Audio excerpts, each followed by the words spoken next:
Now to the housing market, where yields matter quite a lot, and a weak start to the spring season. Well, maybe that's changing a little bit. Diana Olick is here now to explain why. Diana?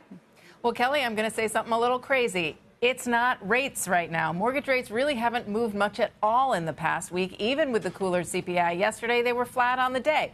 So today we're at 6.95% on the 30-year fix. But rates have been between 6.8 and 7% since the start of May. On an upward climb, I'll say that. But despite that, mortgage demand from home buyers is taking a turn higher. Those applications rose 2% last week compared with the previous week.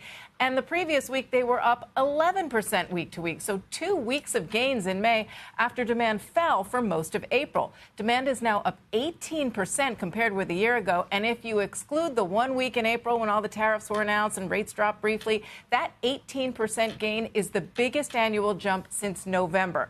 All right, so what's going on in the market? Well, all we heard in April from real estate agents and the home builders on earnings calls was uncertainty. Buyers were pulling back because they were concerned about tariffs and the economy and the stock market, and everybody was hitting the pause button.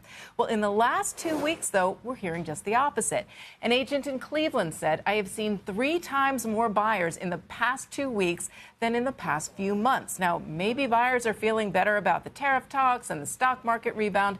Maybe they're seeing they have more negotiating power. We do know that inventory at the end of April was up 18% year over year nationally, according to Redfin. So there's a lot more out there, and buyers are clearly responding. Now, Kelly, I will say they're back. They are not flooding the market. Remember, we're coming off of what was kind of the worst March in over 20 years for home sales.